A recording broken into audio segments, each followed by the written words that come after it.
She was just a poor village girl, broken, homeless, and branded a witch by the very people meant to protect her. At night, she cried on the cold floor of an incomplete building, begging God not to forget her. But fate was watching, silently preparing a twist no one in her village could ever imagine. Because the blind beggar she was forced to marry was not who he claimed to be. What happened next will shock you and inspire you. Before we begin, please like, share, comment, and subscribe so you never miss our emotional and life-changing stories. Let's dive in. Papa Chicky lay half under an old Peugeot 504, his legs sticking out, trousers smeared with grease. He hummed a cheerful tune, what Amaka had heard all her life, a rhythm that meant everything was okay. 18-year-old Amaka stood nearby with her exercise book clutched tightly to her chest. Her faded gown hung loosely on her slim frame, and her old-school sandals were patched twice, but her eyes held a brightness that nothing, not poverty, not hardship, could dim. "Papa," she said teasingly, "if you stay under this car any longer, it will swallow you." He chuckled, his voice echoing under the steel beast. "Nan, if this car swallows me, it will vomit me back. I am the only one who knows its stubbornness." She laughed softly. These moments were her treasure, quiet mornings filled with hope and joie, even in the middle of lack. Papa Chicky slid out from under the car, wiping sweat and engine oil from his forehead. His face, though tired, lit up the moment his eyes fell on his daughter. "Amaka M," he said, pointing his greasy finger at her. "One day, you will not smell engine oil like me. You will smell books and perfume. You will sit in an office with air conditioner, speaking big English." She rolled her eyes affectionately. "Papa, leave this your mouth. Where is your air-conditioned office? This your workshop that leaks more than our zinc?" But he didn't laugh this time. He removed his cap, revealing an uneven patch of gray hair, and looked at her with a seriousness that tightened her throat. "If it is my last money on this earth, I will use it to send you to school," he said quietly. "You will not end up like me. I didn't go far in school. That is why you see me lying under cars like goat. But you," he tapped her chest with the tip of the spanner, "you will rise." His words entered deep, deeper than she could express. Sometimes at night she would replay them in her heart like a lullaby. "Papa," she whispered, "I promise I will make you proud." He nodded, smiling. "I know. God did not give me a child. He gave me a future." They spent the morning working together. Amaka passed tools to him, scribbled notes into her book, and helped bargain with customers. Every time she spoke English, her father's face would glow. "Correct," he would shout. "Did you hear my daughter? She will soon be reading news on TV." Laughter filled the workshop, and for a moment life felt full. Poor, yes, but full. That evening they ate roasted yams with red oil beside their small kerosene lantern. Papa Chicky told her stories of how he wanted to be an engineer when he was young but had no one to push him. "You are my second chance," he said, chewing slowly. "When I look at you, I see everything I could have been." She reached across the wooden table and squeezed his hand. "And when I look at you, I see the strongest man in the world." That night she read to him from an old English textbook. He lay on his raffia mat, smiling with closed eyes, humming softly as her voice floated through the room. They slept peacefully, unaware that fate was already shifting under their feet. It was before dawn, the rooster crowed sharply. Amaka stirred on her small mat, stretching lazily.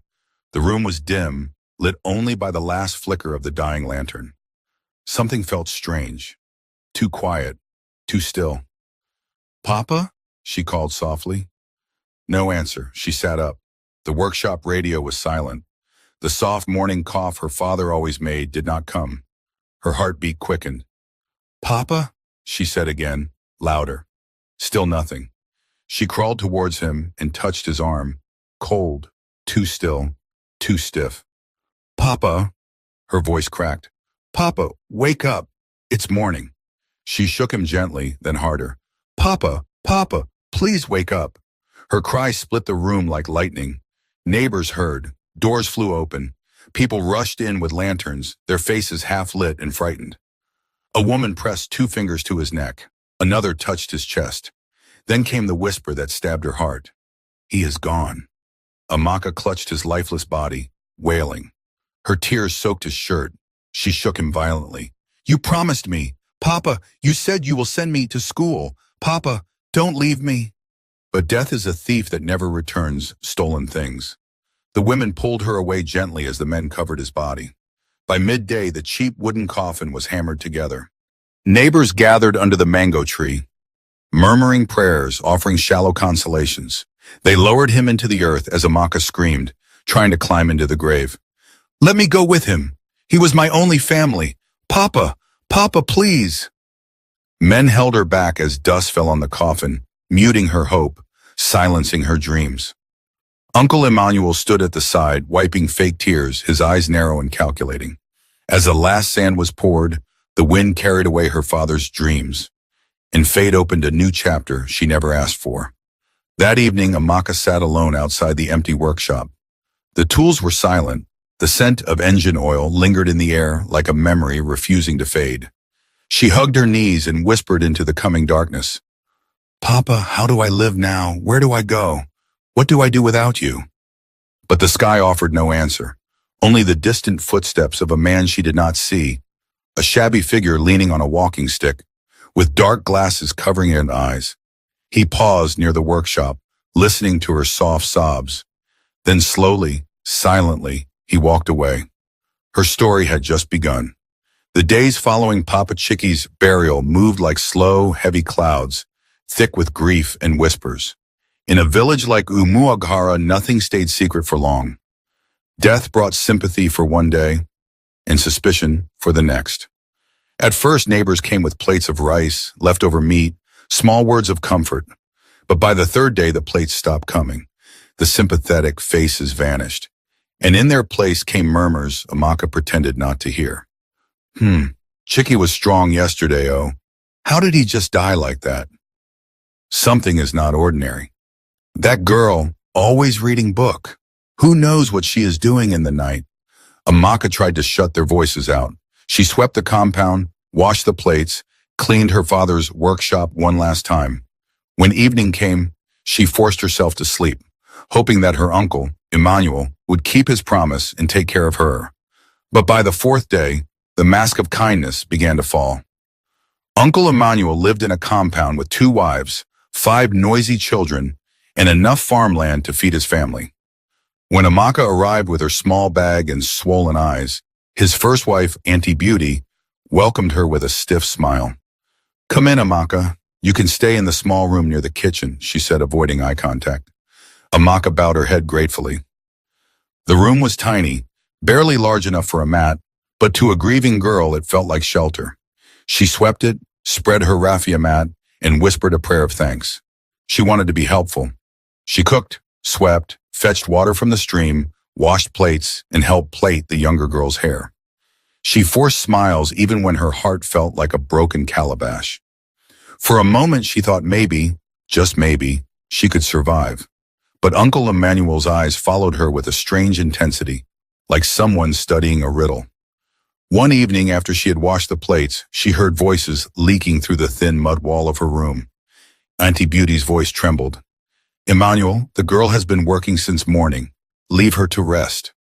He replied sharply. Do you know how her father died? Amaka paused, sponge still in her hand. How? Auntie whispered. He leaned closer, lowering his voice but not enough. She killed him. Amaka froze. Auntie gasped. What are you saying, Amaka? That respectful girl? You think these witches show disrespect? He hissed. I warned my brother. I told him, this your daughter is doing too much. Reading book like she wants to fly. Keeping late night with lantern. These children. When they are too smart, it is not ordinary. Amaka pressed her hand against her mouth, fighting a sob. Auntie Beauty spoke cautiously. But Doctor said his heart just failed. Doctor? Emmanuel scoffed. When did village doctor become God? Look, I know what I am pointing. That girl is a witch.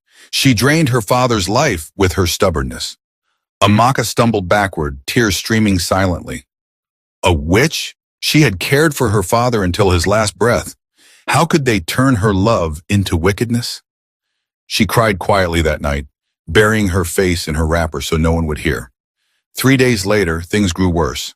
Uncle Emmanuel invited a prayer warrior known for dramatic deliverances, Prophet Kalichi. By evening, the compound was full of people, watching as the prophet stood over Amaka like a judge over a criminal. "Confess," the prophet shouted, pushing her forehead. "Spirit of witchcraft, release her." Auntie Beauty stood at the back, worried. The children watched with round eyes. Neighbors lingered outside the fence. Amaka knelt, shaking. "I am not a witch," she cried. "I loved my father. I wanted to go to school. I never harmed anyone." The prophet scoffed loudly. "All witches deny. Spirit of stubbornness, speak!" "I am not a witch," she screamed. People murmured. "Oh, gather. See how she is shouting. She is confessing." These young girls with long dreams. Before you know, they join evil groups. Someone threw sand at her feet. Someone else spat on the ground beside her. That night, Amaka's tears soaked her mat. She felt her father slipping further away. Not because he was gone, but because everyone was rewriting her love story into a curse. The breaking point came unexpectedly. Just before dawn, Uncle Emmanuel stormed into her small room, yanking the door open. "Stand up!" Amaka jumped, frightened. "Uncle, what happened?" "You will not stay in this house another minute," he growled. "Pack your things." She stared, trembling. "Uncle, where will I go?" He grabbed her small bag and flung it outside. Her clothes, washed carefully by her father before he died, fell into the red dust. "You want to kill me too, Abi?" he shouted. "You think I will wait before you finish me? Leave!" "Uncle, please, leave." He raised his hand as if to hit her. She grabbed her clothes and ran barefoot, tears blurring her vision. She did not stop running until she reached the edge of the village. For 2 days, she slept under a tree near the stream, shivering through the cold night breeze. But gossip travels faster than Harmattan wind. Soon the entire village knew. Chike's daughter has been sent out for witchcraft. No wonder her father died suddenly. She is cursed. Nobody wanted her near their compound. Then she found the incomplete building, an abandoned structure with 4 walls and no roof. The cement floor was cold and rough, but it was a place to hide from mocking eyes. She spread her wrapper on the ground and lay down, staring at the stars through the open ceiling.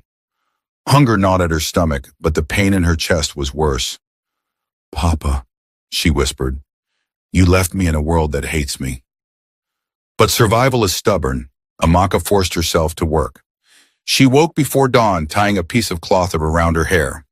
She knocked on neighbors' doors, offering to weed their farms, fetch water, carry firewood, wash clothes. Some refused, staring at her as though she carried a plague. Others agreed, but paid her so little that she sometimes worked all day only to buy a handful of gari. Sun burned her skin into a deeper shade. Her soft palms hardened like wood. Her once beautiful feet cracked from walking barefoot. But she endured. Every evening, she dragged herself back to the incomplete building, curling on the ground. Rain sometimes beat through the open roof, soaking her completely. She would hug herself tightly and whisper, "I will not die. Papa would not want me to die." One evening, while returning from the stream with a heavy jerry can on her head, she saw a figure struggling by the roadside. A man, dark glasses, torn shirt, a walking stick tapping unevenly. A blind beggar. Motorcycles zoomed past him, spraying dust. Nobody stopped. Children laughed cruelly. "Blind man! Move from the road!" He flinched, confused, nearly stepping into a ditch. Amaka dropped her water, rushed forward, and grabbed his arm gently. "Easy, sir. Come. Let me help you cross." The man lifted his head as if trying to see her through the darkness of his blindness. Though his eyes were hidden, something about the turn of his face told her he was studying her. "Thank you, my daughter," he said softly. "Not many people stop for someone like me." She smiled weakly. "Everybody deserves help." He held her hand for a moment longer than necessary, not in a wrong way, but as though searching for something in her touch. "God will bless you," he said simply. Amaka guided him across the crossroads. waited until he steadied his steps, then hurried off to the stream for more water. She did not look back, but he did, turning his head ever so slightly, listening to her voice fading in the distance as she greeted someone politely. And in that moment, something stirred in the blind man's heart, something that would change both their lives. By midday, the earth felt hot beneath bare feet, and the air buzzed with heat and gossip. Amaka wiped sweat from her forehead as she bent low in Mama Ojugo's cassava farm, pulling stubborn weeds with hands already blistered from days of work. Her body ached, her stomach growled, but she kept going. Every coin mattered. It was the only way she could afford a small plate of gari in the evening. "Amaka!" a voice suddenly called. She lifted her head to see her younger cousin, Ngozi, rushing toward her in dusty slippers. Her breathless expression made Amaka straighten immediately. "What is it?" Amaka asked. Ngozi grabbed her hand urgently. "Uncle says you should come home now," he said immediately. Home, the word tasted like ash. That compound stopped being home the night her clothes were thrown into dust. Still, the fear in Ngozi's eyes told her something was off, something bigger than hunger, bigger than gossip. Amaka dusted her wrapper and followed silently. When they reached the compound, the air felt thick and strange. People had gathered, whispering. Some leaned on the fence. Others watched from the path. Something was happening. In the center of the compound sat the blind beggar she had helped days earlier. He wore the same faded shirt, though it had been carefully washed. His dark glasses shielded his sightless eyes. His walking stick rested across his knees. His posture was humble, but there was something calm and observant about him. Uncle Emmanuel sat across from him, smiling in a way Amaka didn't trust. Wide, fake, dripping with calculation. "There she is," he announced loudly the moment she stepped in. "My brother's daughter, the one we discussed." The blind beggar tilted his head, listening for her footsteps. "So, this is Amaka?" he asked softly. Yes, Emmanuel said, forcing a laugh. "A good girl, hard-working, very respectful." The hypocrisy made bile rise in her throat. "Uncle," she whispered, "what is happening?" He shot her a warning glance that froze her tongue. "Kneel and greet your future husband." Her heartbeat stumbled. Her eyes flew to the blind beggar, then back to Emmanuel. "Husband?" she stuttered. "What are you talking about?" The beggar cleared his throat gently. "My daughter, I came to your uncle because I have no family. I am blind, poor, and alone. But I have been watching you from afar. The day you helped me cross the road, I prayed God would give me someone with a heart like yours." His voice was soft, too soft, like someone who meant what he was saying. "I want to marry you," he said simply. "I don't have much, but I will do my best to give you peace." The world spun around her. Uncle Emmanuel clapped his hands. "Yes, a good decision. You see, God has favored you." Favored? Favored? This was not favor. It was a prison sentence disguised as marriage. Amaka swallowed hard. "Uncle, I don't want to marry now. I want to work, maybe save small money. Maybe one day I can still..." Emmanuel slammed his palm against the wooden stool, startling everyone. "You are still dreaming of school?" he snapped. "Are you mad?" She flinched. "Look at you," he continued harshly. "A girl that sleeps in incomplete building. No parents, no future. And someone is here begging to marry you? You better thank God." "But I don't love him," Amaka whispered, her voice cracking. "I don't know him." She looked at the beggar helplessly. He sat still, face unreadable, listening carefully. Emmanuel leaned toward her, lowering his voice into something cold and sharp. "You are forgetting something." His eyes hardened. "That incomplete building you are sleeping in? I know the owner. One word from me, and you will sleep on the road like a dog. Those women giving you small farm jobs? I will tell all of them you confessed to being a witch." Her breath caught. "You will not earn one kobo again," he hissed. "You will starve. You will beg. You will die." She felt her legs weakening. "Uncle, please, marry this man, or I destroy whatever is left of your miserable life." The words hit like stones. The blind beggar's fingers twitched lightly, as if uncomfortable with what he heard. But he said nothing. From that day, Emmanuel declared open war. He marched across the village, telling every farm owner that Amaka must not be given work. She is a witch, he whispered dramatically. She confessed. Keep your children away from her before she destroys your family. Fear spread quickly. Villagers were superstitious. Nobody wanted trouble. Within 2 days, no one hired her again. When she went to the stream to fetch water for people, they refused. No, don't come near my bucket. Go! Mama said you have evil spirit. She returned to the incomplete building hungry, shaking, and hopeless. By the third day, she fainted on her way back from the bush, where she had gone to cut firewood to sell. A passerby poured water on her face and she woke trembling, her body too weak to continue fighting. Uncle Emmanuel's threat became reality. She had no work, no food, no shelter that couldn't be snatched away, no family, not even dignity. So when he called her again, she went, not because she wanted to, but because she had no strength left.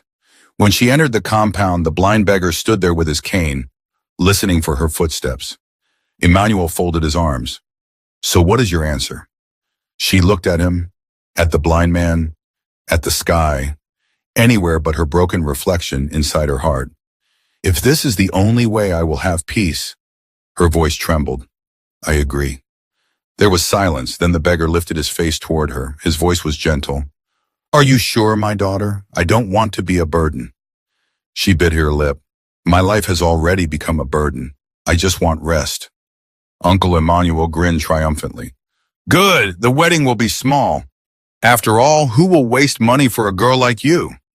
The words burned, but she stayed still, because she had nothing left to fight with. That night, Amaka walked back to the incomplete building and sat on the cold cement floor for a long time. The moonlight poured through the open ceiling, illuminating her tear-streaked face. She hugged her knees tightly and whispered, Papa, I don't know if I am doing the right thing, but I have no strength left. Please, just guide me. Far away, at the small hut where he lived, the blind beggar sat on his mat, tapping his fingers quietly, thinking about the girl who had agreed to marry him under pressure, under hunger, under fear. The girl who had shown kindness even when the world gave her none.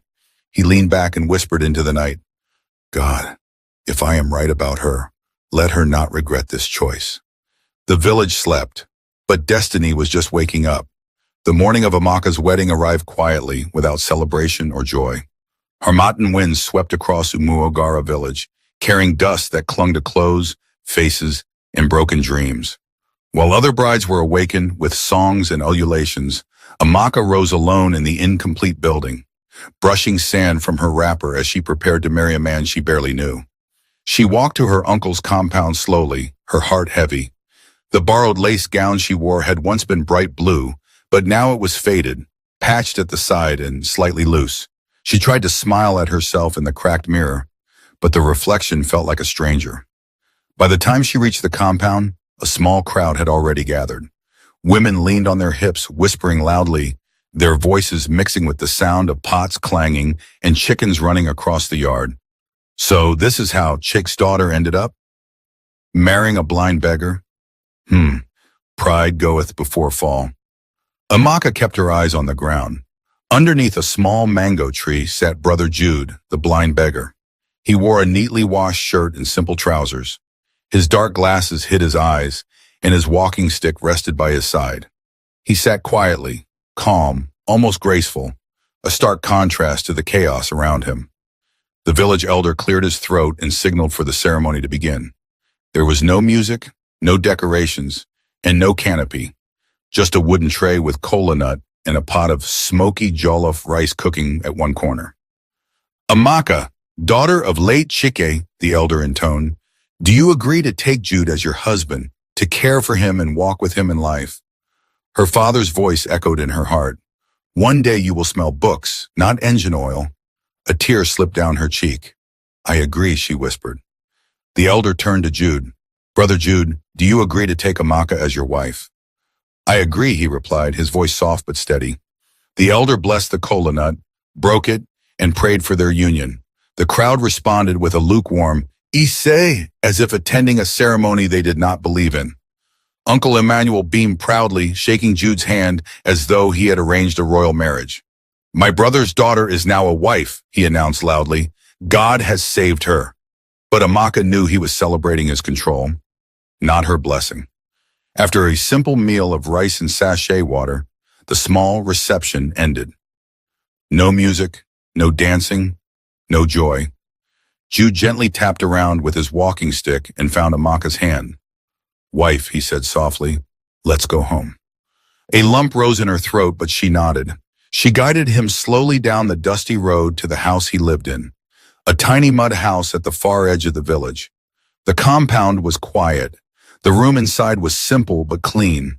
A neatly spread bed on one side, a small mat on the floor, and a kerosene lamp resting on a wooden stool. You will sleep on the bed, Jude said gently. I will stay on the mat. Amaka blinked. No man had ever spoken to her with such consideration. No, we can manage the bed together, she replied timidly. He smiled faintly. Thank you. That night, when she closed her eyes beside him, she expected fear, but instead found an unexpected peace. Jude was respectful, gentle, and patient. He asked for nothing, demanded nothing, and touched her only when necessary. The world saw him as a beggar, but lying beside him, listening to his quiet breathing, Amaka felt something she hadn't felt in a long time. Safety. Little did she know that the man she married out of despair was far more than he appeared, and the life awaiting her was one the village could never imagine. The weeks after the wedding passed quietly. Amaka settled into married life slowly, learning to care for Jude with tenderness and patience. She cooked for him, read to him at night, guided him through the winding village paths, and defended him whenever the children mocked his blindness. But behind his calm face, Jude wrestled with a secret often too heavy for his heart. One warm evening, as the sun melted into orange, Jude sat on the small wooden stool outside their hut. Amaka washed plates nearby, humming softly. Her voice carried a gentleness that always stirred something deep inside him. Amaka, he said suddenly. She looked up. Yes, my husband? There is something I need to tell you, or rather something I need to ask of you. Her brows furrowed with concern. What is it? Are you sick? Do you need medicine? He shook his head. No, but I received word that a doctor in the city might help with my eyes. He says there's a chance I might see again. Her heart leaped. Truly? Oh, that would be wonderful. Jude continued quietly, but the journey is long and I don't have much money left.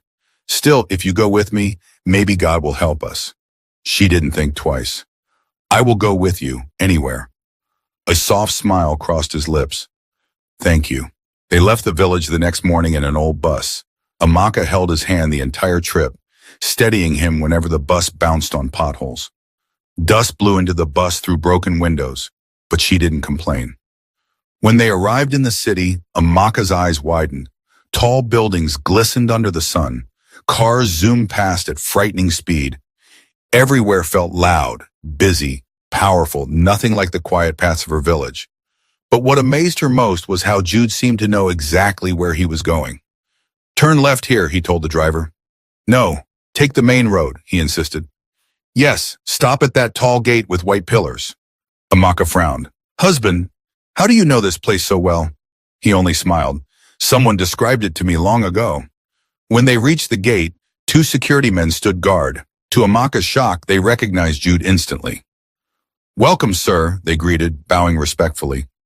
Sir, she blinked, confused. Sir, to a poor blind man? They led them into a large compound with flowers, polished floors, glass windows, and a quiet elegance that made Amaka feel as if she had stepped into another world. Is this the hospital? She whispered. Yes, he said simply. For several days, Jude attended doctor appointments. Every morning a car arrived to take him away, while a polite female staff member attended to Amaka, bringing her food, asking if she needed anything. But something felt strange. Staff members bowed slightly whenever they passed Jude. Everyone avoided speaking loudly in front of him. And nobody ever allowed Amaka to enter the doctor's office. One afternoon, a man in a suit approached her with documents. Madam, he said, your husband requested that you sign some legal papers. Formalities. In case of emergency. Emergency? She gasped. He smiled reassuringly. Nothing serious, just protocol. Amaka read slowly. The English was big, but she asked questions. The man watched her with growing respect. Most women he had seen in her position signed blindly, but Amaka read every line, struggling but determined. That evening, Jude called her to sit beside him on the bed. Amaka, he said softly, I want to ask you something, and I want the truth. She nodded. If one day you had the chance to leave this life of suffering, to marry a rich man, someone who could send you to school, give you everything, would you leave me? Her heart dropped. Why would you ask such a thing? Just answer, he insisted, voice slightly trembling. She swallowed hard and was, I won't lie. I want a better life. I want education. I want comfort, but, she touched his hand gently. I made vows before God. You are my husband, blind or rich, poor or wealthy. I cannot throw you away because of money. Jude's lips trembled. And if God wants to bless me, she continued softly, he will bless me where I am, with you. He breathed in sharply as though her words had pierced him. The next morning he went to the doctor again, but this time she waited longer than usual. 1 hour, 2 hours, 3. Then the door opened. A tall man stepped into the room. Clean-cut hair, elegant suit, sharp eyes. Amaka stood. Sorry, sir. I think I'm in the wrong. Amaka, the man said gently. Her breath stopped. That voice. Jude, she whispered. He nodded, eyes shining. My real name is Chief Jude Okafor, and I have something to show you. Something that will change everything. And as he stepped closer, the world Amaka knew began to unravel. The blind beggar was gone. In his place stood a billionaire. News travels fast in Umwagara. Before the convoy even reached the village border, rumors were already swirling like harmattan dust. They said the blind beggar regained his sight. No, they said he was never blind. He is a billionaire. Chike's daughter, that girl that slept in incomplete building, she's coming back in big motor. God of wonders, children abandoned their games and chased after the approaching vehicles. Women rushed inside to adjust their wrappers. Men straightened their shirts and combed their beards with their fingers. The dust rose as 3 black SUVs rolled into the village square. When the car doors opened, Chief Jude Okafor stepped out first, dressed in a rich navy blue senator wear that glistened under the sun. His once hidden eyes were clear, confident, steady, the eyes of a man who commanded boardrooms and industries. Then he stretched out his hand with pride, and Amaka stepped out. A hush fell over the entire village. She wore a simple but elegant cream gown, her natural hair styled beautifully. Her skin glowed with health. Her eyes held a quiet strength, a dignity shaped by fire and survival. This was not the girl who was chased out crying. This was a woman transformed. Mouths dropped. That is Amaka. Hizu. So our beggar was a billionaire in disguise? See her! She looks like a queen. Even her enemies stood frozen. Uncle Emmanuel pushed through the crowd, shock and fear battling on his face. His voice trembled. Maka, my daughter, welcome. She looked at him calmly. No anger, no pride, just a strength he could not stand against. Chief Jude stepped forward. His voice carried authority. My people of Umuagara, I came today to correct a wrong. You all saw me here as a blind beggar. Many of you walked past me. Some insulted me. But one girl, a girl you called cursed, showed me kindness. He took Amaka's hand gently. She chose me when she thought I had nothing. She married me when she believed I could offer her no future. Today, before all of you, I declare her not just my wife, but the CEO of my company's Nigerian branch. Gasps, shouts, stunned silence. Uncle Emmanuel dropped to his knees instantly. Amaka, please, forgive me, I didn't know. The devil used me. You are my brother's daughter. Help me. Help my children. I'm sorry. Tears welled in Amaka's eyes, but her voice was calm and firm. Uncle, you almost destroyed me. You called me a witch. You threw me out. I suffered. I starved. But Papa raised me to forgive. I won't harm you. But understand, I am no longer under your control. He bowed his head, shaking. Later, under the mango tree where her poor wedding had taken place, a ceremony unfolded as Chief Jude unveiled a signboard. Chica Memorial Academy, free education for orphans and the poor. Amaka touched the sign, tears falling softly. Papa, your dream lives, she whispered. And as the villagers cheered, the girl once rejected stood tall, the cornerstone the builders had cast away. Amaka had returned, not as a victim, but as a blessing wrapped in destiny. Moral of the story: true worth is not found in wealth, beauty, or status, but in the purity of a person's heart. Those who reject, mock, or mistreat others because of their present condition often forget that destiny can change in a single moment. Kindness has a voice that God hears, and the stone the world rejects today may become the foundation of greatness tomorrow. Thank you for watching this emotional story. Amaka's journey reminds us that destiny can rise from the dust when we least expect it. If this story touched your heart, please like, share, and comment below. Don't forget to subscribe for more powerful, life-changing stories. God bless you.